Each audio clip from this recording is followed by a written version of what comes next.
아빠 통장에서 1억 원이 사라졌습니다. 계약서 위의 서명은 아빠 필체가 아니었습니다. 집이 이미 매물로 올라온 사실을 확인한 딸의 손이 떨렸습니다. 아들은 병든 아빠의 도장으로 근저당권까지 설정해 놓았습니다.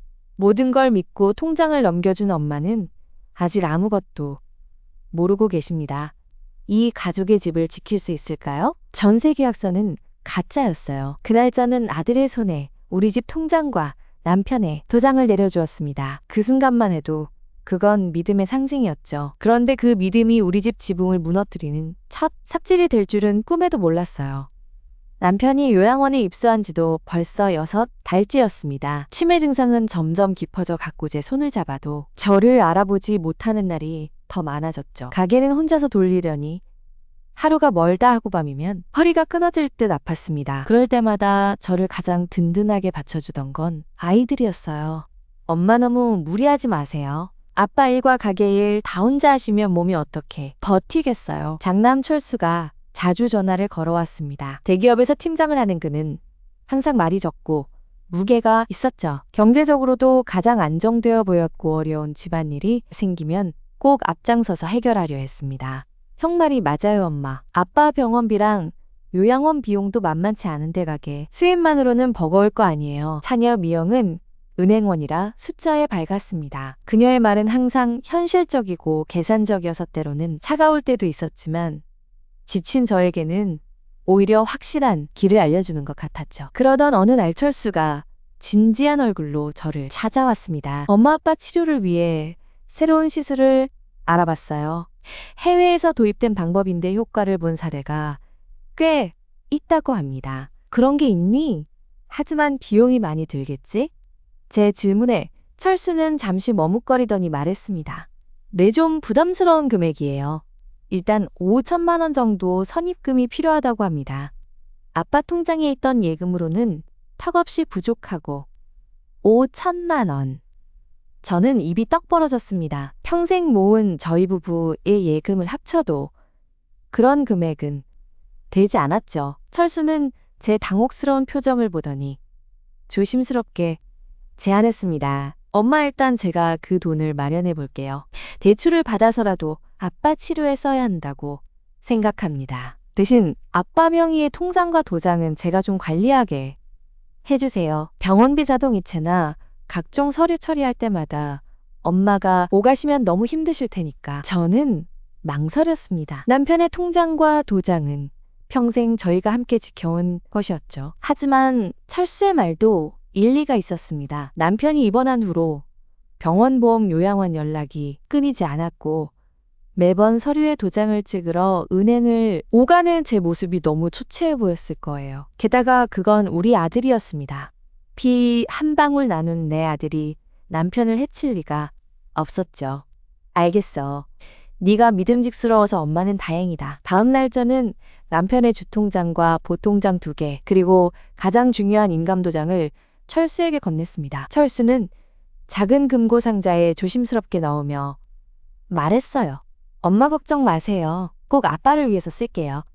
그리고 이건 우리 가족만의 비밀로 합시다. 미영이도 알면 걱정만 할 테니까. 그 순간 왜 미영에게까지 숨겨야 하는지 살짝 의아했지만 아들의 체면이라고 생각하며 수긍했습니다. 철수는 체면을 중요하게 생각하는 아이였으니까요. 돈이 마련된 후 철수는 바쁘게 움직였습니다. 가끔 저에게 아빠 새로운 치료 관련 서류를 작성 중이다 병원 측과 상담 일정을 조율하고 있다는 보고를 해왔죠. 하지만 정작 남편의 상태에는 별다른 변화가 없었습니다. 오히려 요양원에서 오는 월별 청구서의 금액이 예전과 다르지 않아 궁금했지만 철수가 시술은 아직 준비 단계라 본격적인 비용은 나중에 낸다고 설명해서 그냥 믿었습니다.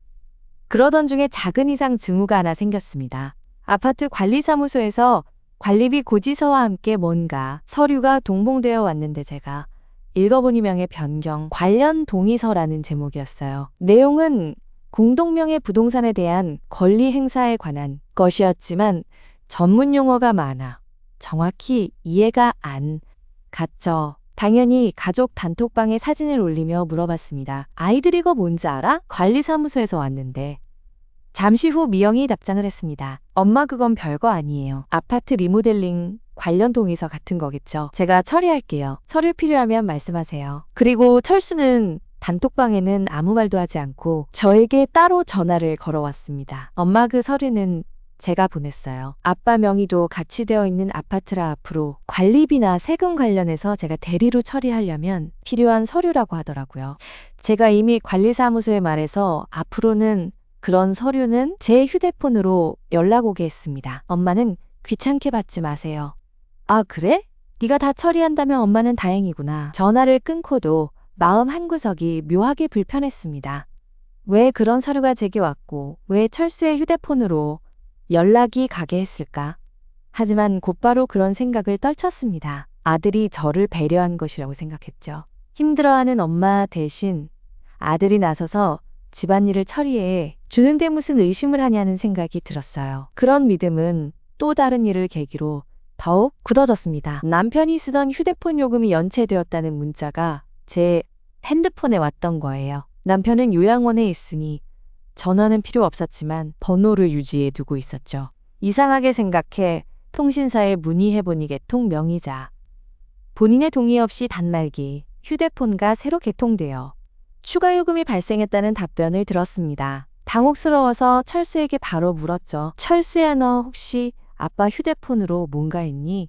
연체 문자가 와서 보니까 새로 개통이 됐다는데? 잠시 침묵이 흐른 뒤 철수의 목소리가 들려왔습니다. 아, 맞아요, 엄마. 그게 아빠 새로운 치료 관련해서 해외병원과 화상, 상담을 할 때 필요해서 임시로 개통한 거예요. 제가 요금 처리할게요. 엄마는 신경 쓰지 마세요. 설명은 그럴듯했습니다. 하지만 왜 그런 중요한 일을 저에게 말하지 않았을까? 라는 의문이 스쳤지만 철수의 태도가 너무 당당하고 자연스러워서 의심을 계속 품을 수는 없었습니다. 내가 모르는 사이에 아들이 얼마나 많은 일을 해주고 있는가라는 생각에 오히려 미안해지기까지 했죠. 믿음과 의심 사이에서 흔들리던 저를 다시 평온으로 끌어준 건 딸 미영이었습니다. 그녀는 주말마다 요양원에 함께 가서 남편을 봐주었고 병실에서 남편의 옷과 잔물을 정리하는 등 세심하게 돌봐주었어요. 어느 날 미영이 병실 침대 밑에서 서류 뭉치를 발견했는데 그게 바로 남편의 인감증명서와 부동산 매매 위임장 사본이었습니다. 엄마 이거 뭐예요? 아빠 도장 찍혀 있는데 미영이 건넌 서류를 본 저는 깜짝 놀랐습니다. 제가 알던 위임장과는 격식이 달랐고 날짜도 불과 한 달 전이었습니다. 남편은 그때 이미 인지 능력이 현저히 떨어진 상태였죠. 이건 엄마도 처음 보는 건데? 저의 당황한 반응을 본 미영은 오히려 안심시키는 듯 말했습니다. 아, 그거요? 오빠가 말했어요. 아파트 담보대출을 약간 갱신하는 데 필요하다고 아빠 치료비 마련하려고 하는 거라더라고요. 오빠가 엄마 안 계실 때 아빠에게 설명드리고 서명 받았다고 하던데 아빠가 그때 잠깐 또렷하셨나? 보네요. 미영의 말은 논리적으로는 빈틈이 많았습니다. 남편의 상태를 가장 잘 아는 딸이 그런 중요한 서류에 아버지가 서명했다는 게 말이 된다고 생각할 일이 없었죠. 하지만 미영이 그렇게 당당하게 말하고 게다가 그 서류가 아버지 치료비를 위한 것이라고 하니 모든 의심이 다시 무너져 내렸습니다. 아이들은 모두 아버지를 위해 이 가족을 위해 애쓰고 있는데 저만 의심하고 있는 것 같아 죄책감이 들었어요. 그렇게 모든 불안함을 합리화하며 지내던 어느 날 철수가 들뜬 모습으로 저를 찾아왔습니다. 그의 손에는 한 장의 계약서가 들려 있었죠. 엄마, 좋은 소식이에요. 우리 아파트를 훌륭한 분께 전세로 놓게 됐어요. 보증금이 꽤 높아서 그 돈으로 아빠 치료비를 충당할 수 있을 거예요. 저는 그 말에 정말 기뻤습니다. 남편 치료에 대한 희망이 생긴 것 같았죠. 철수는 계약서를 보여주며 자세히 설명해 주었고 저는 고맙다는 마음에 그 자리에서 도장을 찍었습니다. 그 계약서에는 전세 계약이라고 크게 쓰여 있었지만 자세한 내용을 하나하나 확인하기에는 저도 지쳐 있었고 무엇보다 저를 위해 뛰어다니는 아들을 다시 한번 믿고 싶었습니다. 그러나 그 계약서에 함께 적혀있던 계약일자를 보는 순간 제 가슴을 스치는 찬 바람 같은 예감을 지울 수가 없었습니다. 그 날짜는 바로 제가 관리사무소의 서명에 변경 관련 동의서를 받았던 그 주와 딱 맞아떨어졌거든요. 모든 것이 우연의 일치일까요? 아니면 제 마음속에 스멀스멀 피어오르는 의문을 꾹 눌러 담은 채 저는 철수에게 마지막 질문을 했습니다. 그런데 철수 아빠 요양원 비용은 이제 어떻게 되는 거니? 이번 달분은 내야 하는 거 아니야? 철수의 얼굴에 잠시 당황한 기색이 스치고 지나갔습니다. 그는 허를 찔린 사람처럼 입을 다물었다가 너무나도 담담한 어조로 대답했어요. 엄마 그건 걱정 안 하셔도 돼요. 아빠가 서명하신 요양원 비용 지불 중단 동의서가 이미 처리됐거든요. 당분간은 비용 부담이 사라질 거예요. 남편이 서명을 그렇게 말하는 아들의 입술이 어째서 그렇게 차갑게 보이는 걸까요? 그날 이후 저는 마음 한구석이 계속 불편했습니다. 철수의 말이 모두 일리가 있어 보였고 그가 저를 위해 애쓰는 모습이 가식적으로만 느껴지지는 않았어요. 하지만 그 계약일자의 우연한 일치와 남편이 서명했다는 요양원 비용 지불 중단 동의서라는 말은 제 머릿속을 떠나지 않았습니다. 그래도 저는 스스로를 달랬죠. 내가 너무 피곤해서 예민한 거야. 철수는 내 아들이야. 그럴 리가 없어. 며칠 후 요양원에서 전화가 왔습니다. 평소 담당 간호사가 아니라 행정팀에서 오는 전화였어요. 내김 오호 씨, 부인 맞으시죠? 죄송한 말씀인데요. 이번 달 요양원 비용이 아직 입금되지 않아서 연락드렸습니다. 지불 방법을 변경하신 건가요? 저는 당황해서 말했습니다. 아니요, 변경한 적 없는데요. 제가 아들한테 말했더니 아버지가 서명하신 중단 동의서가 처리됐다고 하던데. 중단 동의서요? 상대방의 목소리가 살짝 의아해졌습니다. 그런 서류는 접수된 적이 없습니다. 다만 지난주에 김철수 씨께서 방문하셔 서양우 비용 납부 관련 문의를 하시긴 했어요. 아버님 계좌에서 자동이체되는 방식에서 수기로 납부하는 방식으로 변경 가능한지 여부를 물어보셨고 가능하다는 답변을 드렸죠. 하지만 아직 공식적인 변경 신청은 없습니다. 제 심장이 쿵 하고 내려앉는 느낌이었습니다. 철수는 분명히 처리됐다고 했습니다. 그런데 요양원에서는 접수된 적 없다고 하네요. 전화를 끊고 저는 바로 철수에게 연락을 했습니다. 목소리는 최대한 평온하게 내려고 했지만 손가락 끝이 떨리고 있었죠. 철수야, 방금 요양원에서 전화가 왔는데 이번 달 비용이 안 들어갔다고 하더라. 중단 동의서는 대체 어떻게 된 거니? 아, 엄마. 그건 제가 말씀을 덜 드린 것 같아요. 철수의 목소리는 여전히 차분했습니다. 중단 동의서를 제출했는데 행정 처리에 시간이 좀 걸린다고 하더라고요. 그래서 당분간은 비용 납부가 유예되는 상태고 제가 직접 요양원에 가서 설명을 했죠. 엄마는 걱정하지 마시고 아빠 치료에만 집중하세요. 그런데 요양원에서는 그런 서류 접수된 거 없다고 하던데. 잠깐의 침묵이 흘렀습니다. 아마 담당자가 바뀌어서 모르는 걸 거예요. 제가 확인해 볼게요, 엄마. 그는 말을 재빨리 마무리 지었고 저는 더 물어볼 기회를 잃었습니다. 하지만 이번에는 제가 그냥 넘어갈 수가 없었어요. 뭔가 이상합니다. 너무 이상해요. 그날 오후 차녀 미영이 집에 찾아왔습니다. 평소처럼 딸이 엄마를 보러 온 것처럼 보였지만 그녀의 표정은 평소와 달리 굳어 있었습니다. 엄마 오빠가 요즘 뭘 하는지 아세요? 저는 깜짝 놀랐습니다. 미영은 철수와 사이가 좋은 편이었고 특히 금전적인 문제나 가족 일을 의논할 때면 늘 한편이었거든요. 왜 그러니? 무슨 일 있어? 미영은 살며시 거실을 둘러보더니 목소리를 낮추었습니다. 은행 일 때문에 아빠 명의 계좌 내역을 좀 확인해야 할 일이 있었어요. 그런데 이상한 거래가 몇 건 보이더라고요. 제 숨이 탁 막혔습니다. 이상한 거래? 네. 미영은 스마트폰을 꺼내더니 메모장에 적어온 것처럼 보이는 내용을 보여주었습니다. 숫자와 날짜가 빼곡히 적혀 있었죠. 아빠 주계좌에서 지난 2달 사이에 큰 금액이 3번 출금되었어요. 한 번은 3천만 원, 또 한 번은 2천만 원, 그리고 바로 어제 5천만 원이 출금되었고요. 받는 쪽 계좌 명의는 그녀가 말을 멈추고 저를 똑바로 바라봤습니다. 오빠 이름이에요. 김철수. 순간 제 머릿속이 하얘졌습니다. 철수가 치료비 명목으로 빌려갔다는 바로 그 5천만 원? 그런데 그것뿐이 아니었군요. 그 전에도 5천만 원이 더 나갔다는 말입니다. 미영아, 그게 치료비로 쓴 돈이 아니겠니? 철수가 아빠 새 치료를 준비한다고. 엄마, 미영의 목소리가 단호해졌습니다. 그 돈이 아빠 치료비로 쓰였다면 왜 오빠 개인 계좌로 들어갔을까요? 그리고 치료비라면 병원이나 약국 명의로 나가야 정상이잖아요. 게다가 그녀는 한숨을 내쉬었습니다. 제가 은행원인 걸 오빠도 알잖아요. 그래서인지 오빠가 저한테 부탁한 게 있었어요. 아빠 계좌에서 자기 계좌로 돈이 움직이는 게 보이면 괜찮다고 말해달라고. 저는 아무 말도 할 수 없었습니다. 온몸에 혈액이 얼어붙는 것 같았어요. 저는 그때는 별 생각 없이 하겠다고 했어요. 아빠 치료비 관련한 복잡한 절차가 있을 거라고 생각했죠. 하지만 어제 오후 1,000만 원 출금 내역을 보고 오빠에게 전화를 했더니 태도가 이상하더라고요. 미영아, 그건 내가 처리할 테니 신경 쓰지 마. 엄마한테도 말하지 말고. 이러는 거예요. 미영의 눈에 눈물이 맺혔습니다. 그 눈물이 진짜인지 연기인지 저는 분간할 수 없었습니다. 하지만 그녀가 가져온 정보는 너무나도 구체적이고 무시무시했습니다.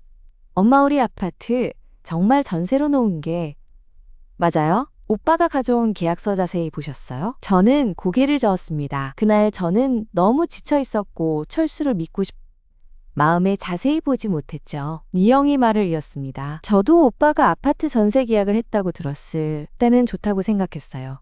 그런데 어제 우연히 동네 부동산 중개업소 아는 분을 만났는데 그분이 이상한 이야기를 하시더라고요. 부인네 아파트 매물 올라온 거 아니에요? 가격이 꽤 세던데. 이러는 거예요. 매물? 제 목소리가 떨렸습니다.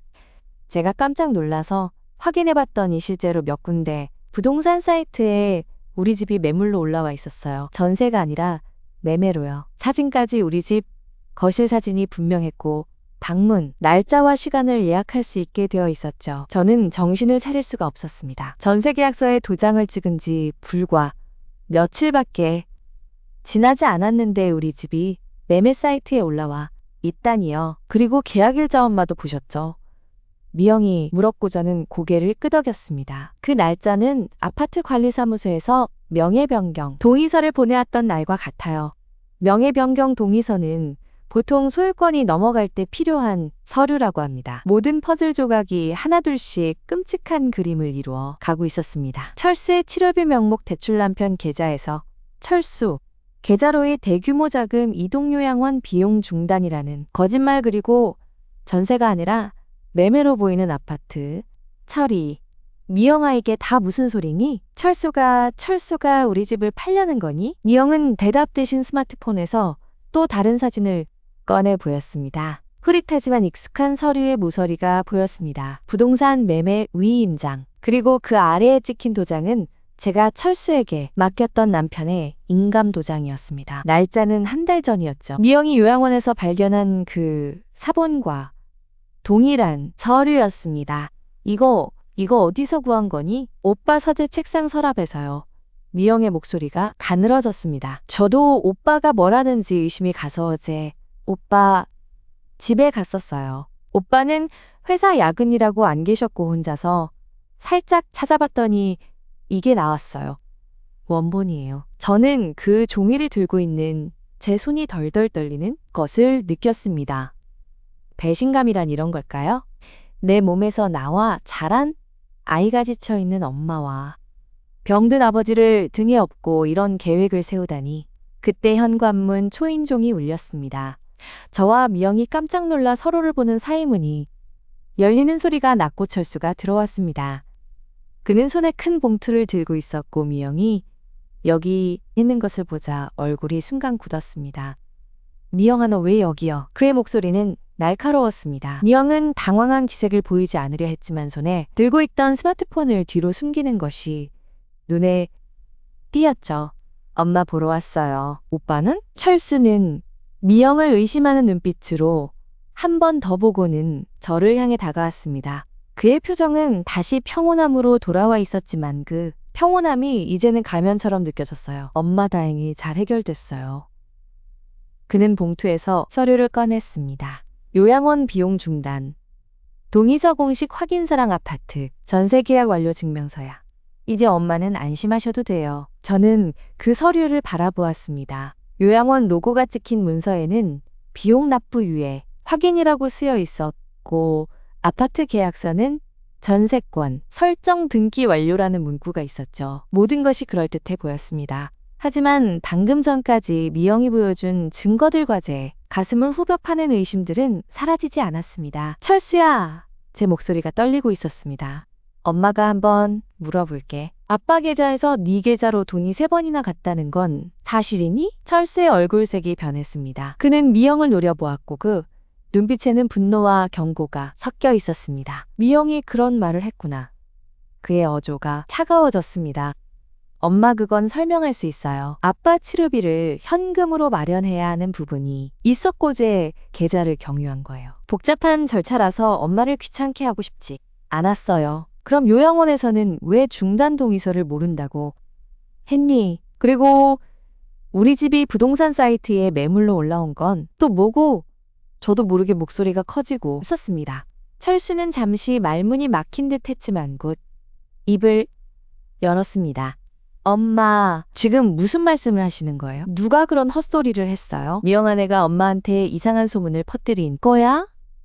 그는 미영을 호통쳤습니다. 오빠네가 헛소리를 한 게 아니고 사실을 말한 거야. 미영이 맞섰지만 목소리는 약했습니다. 됐어. 철수가 큰 소리로 외쳤습니다. 그의 얼굴은 붉어져 있었고 평소의 차분한 모습은 온데간데 없었죠. 엄마 저를 믿지 못하시는 거예요?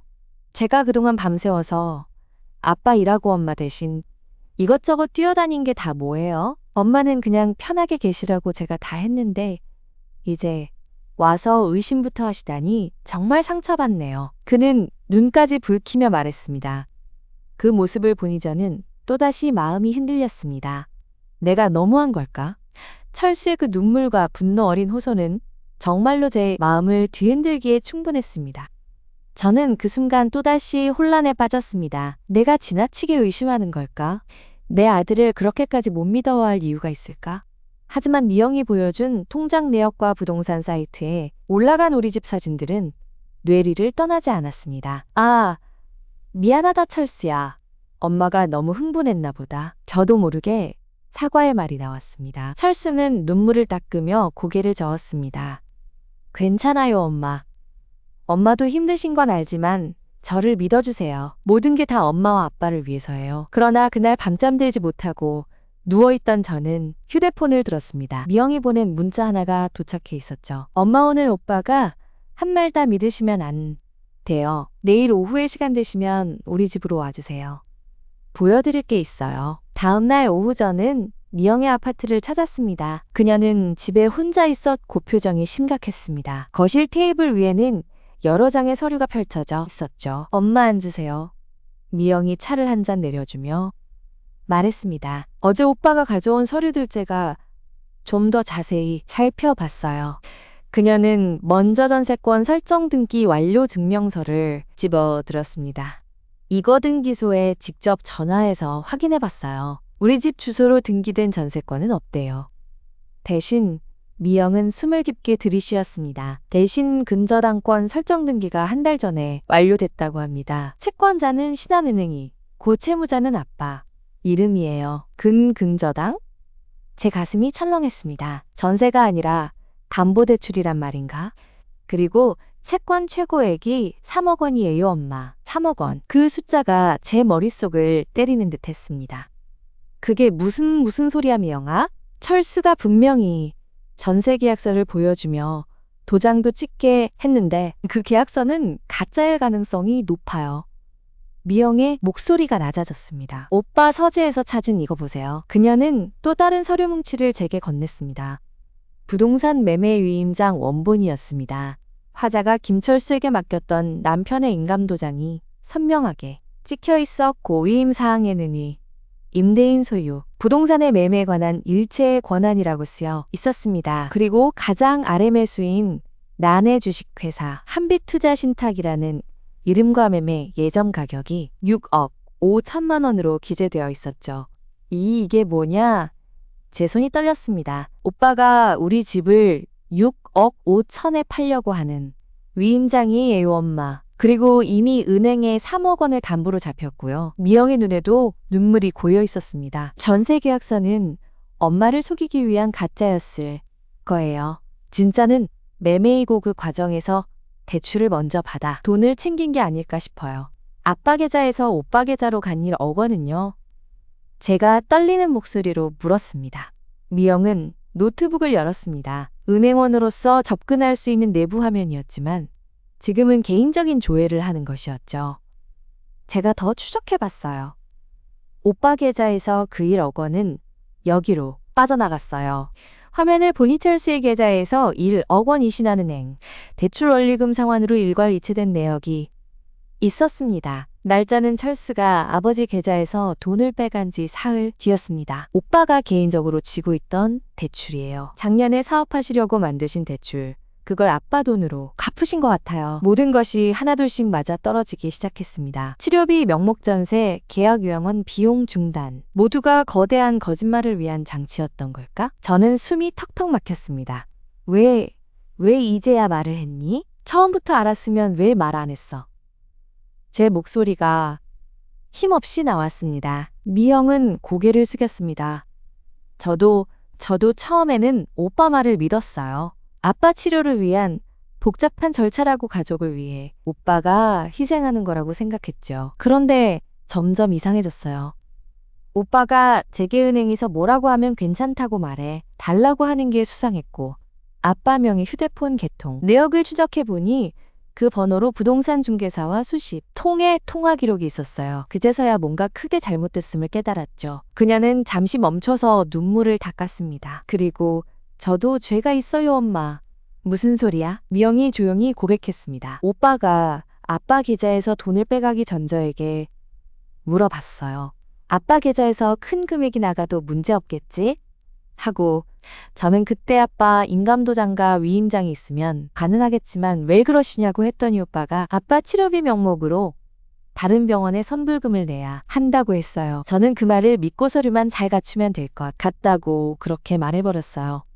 그게 오빠에게 빌미를 준 것 같아요. 제가 은행원이니까 제가 괜찮다고 하면 법적으로도 문제 없을 거라고 생각했을 거예요. 저는 아무 말도 할 수 없었습니다. 딸의 고백이 또 한 번의 배신처럼 느껴졌지만 동시에 그녀가 이제야 진실을 말하고 있다는 것도 알 수 있었습니다.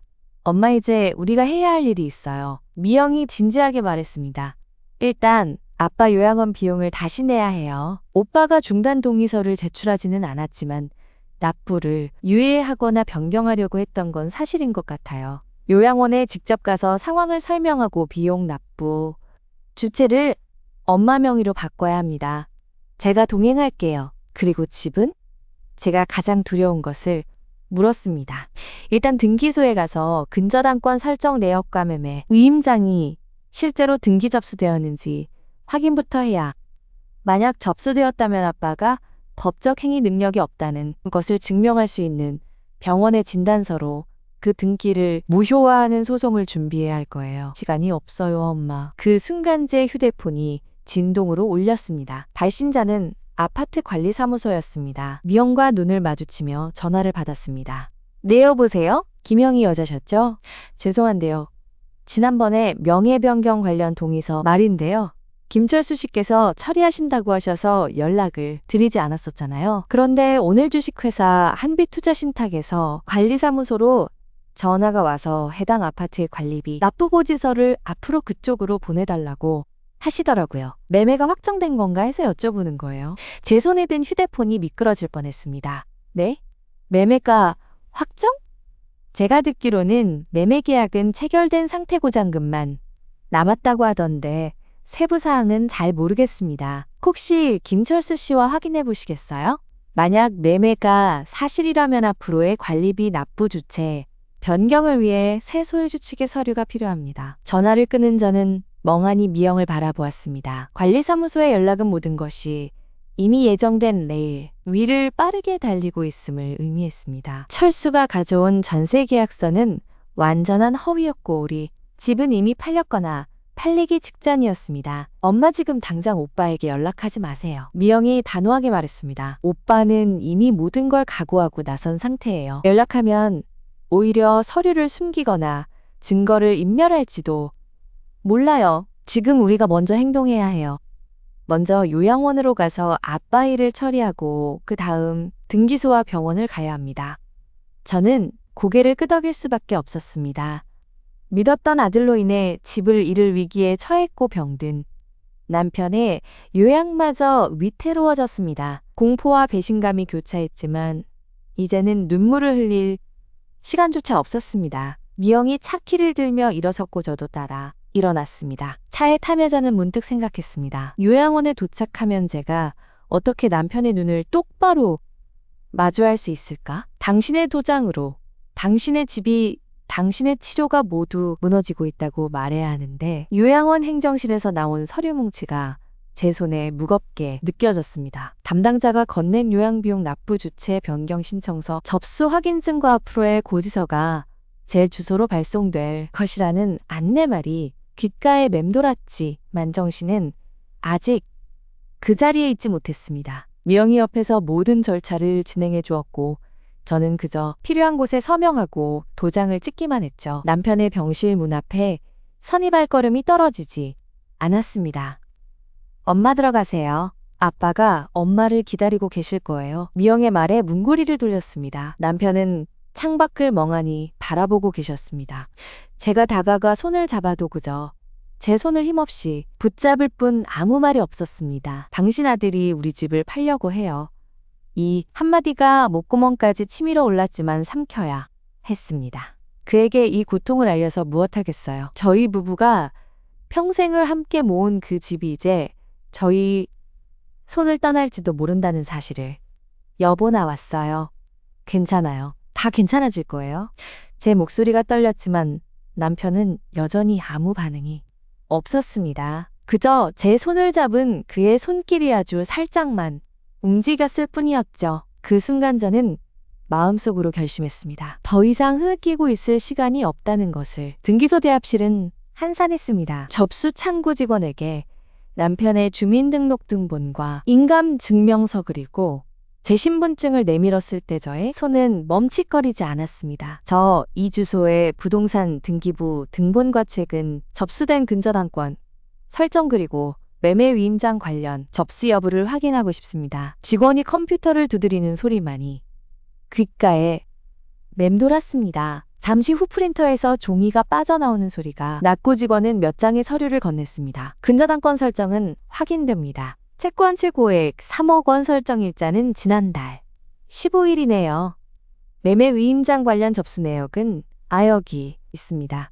위임장 공증 접수는 지난주에 되었고 매매 예약, 계약서 접수 내역도 있네요. 매수인은 주식회사 한빛투자신탁입니다. 종이 위에 인쇄된 글자들이 아득하게 느껴졌습니다. 모두 사실이었습니다. 미영이 말한 대로철수의 계획은 이미 행정적인 레일을 타고 빠르게 진행 중이었습니다. 이걸 무효화하려면 어떻게 해야 하죠? 저희 남편이 치매 중증으로 법적 행위 능력이 없어요. 제 목소리가 다급해졌습니다. 그렇다면 먼저 가정법원에 성년후견 개시 신청을 하셔야 합니다. 그리고 남편님의 판단 능력 상실을 증명할 수 있는 병원에 진단서를 첨부해서 이미 접수된 근저당권 설정과 위임장의 효력을 정지시키는 가처분 신청을 해야 합니다. 시간이 매우 촉박해 보이니서 둘러야 할 것 같습니다. 직원의 설명은 냉정했지만 저에게는 구체적인 행동, 지침이었습니다. 저는 고개를 끄덕이며 서류를 받아 챙겼습니다. 미영이 옆에서 조용히 물었습니다. 엄마 법원과 병원을 가야 해요. 오늘 중으로 서류를 준비해서 내일 아침 바로 제출해야 할 것 같아요. 그래 가자. 병원에서 남편의 주치의를 만나는 것은 비교적 쉬웠습니다. 의사 선생님은 저를 보자마자 안쓰러운 표정을 지었습니다. 어머니 많이 힘드시죠? 남편님 진단서는 이미 여러 번 발급해드렸잖아요. 이번에는 왜? 법원에 제출해야 해서 가장 최근의 상태를 증명해 주셔야 합니다. 저희 아들이 남편의 도장을 이용해 집을 팔려고 하고 있어요. 짧게 설명하자 의사 선생님의 얼굴이 굳어졌습니다. 그는 깊은 한숨을 내쉬며 컴퓨터를 두드렸습니다. 알겠습니다. 중증 치매로 인한 판단 능력, 완전 상실 그리고 그 시기가 이미 수개월 전부터 지속되었음을 증명하는 진단의견서를 작성해드리겠습니다. 이 정도면 법원에서 충분히 받아들일 겁니다. 진단서를 받아든 저희 손이 떨렸습니다. 이 한 장의 종이가 저희 집을 지킬 유일한 희망이 될지도 모른다는 생각에 가슴이 먹먹했습니다. 그런데 그 순간 제 휴대폰이 울렸습니다. 화면에는 철수라는 이름이 빨갛게 떠오릅니다. 미영과 눈을 마주치며 저는 숨을 깊게 들이쉬고 통화 버튼을 눌렀습니다.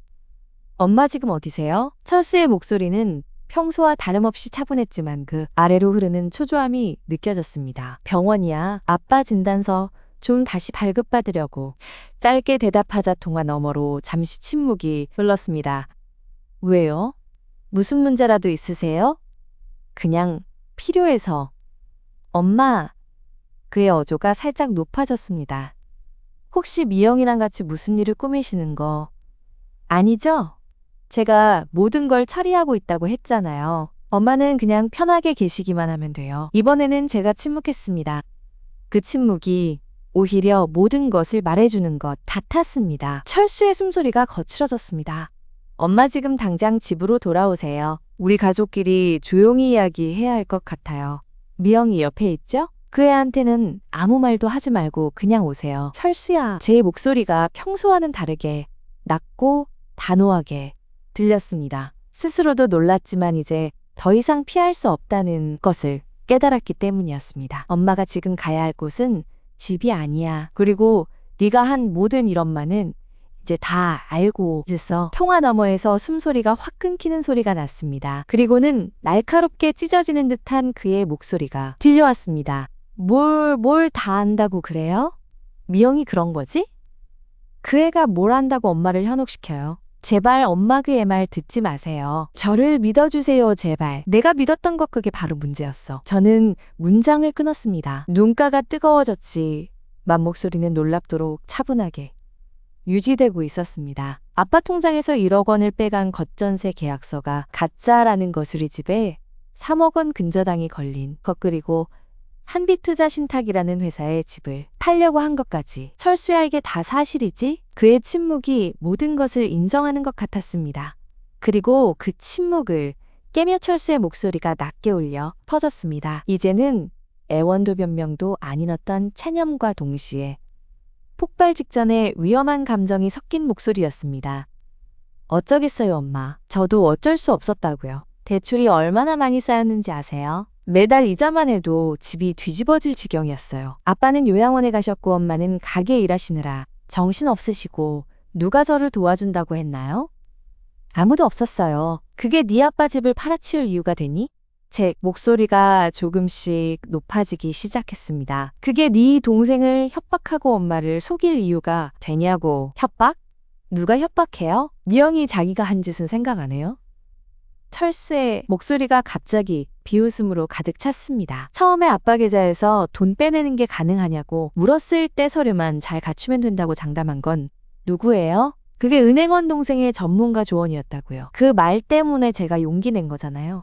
이제 와서 잘못된 거 다 제 탓으로만 돌리려고? 그 말에 옆에 있던 미영의 얼굴이 새파랗게 질렸습니다. 그녀가 입을 열려 했지만 제가 손을 들어 말을 막았습니다.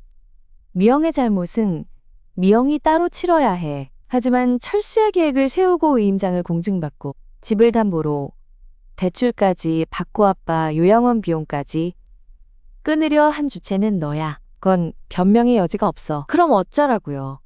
철수가 소리쳤습니다. 그의 목소리가 통화기에 찢어질 듯이 들려왔습니다.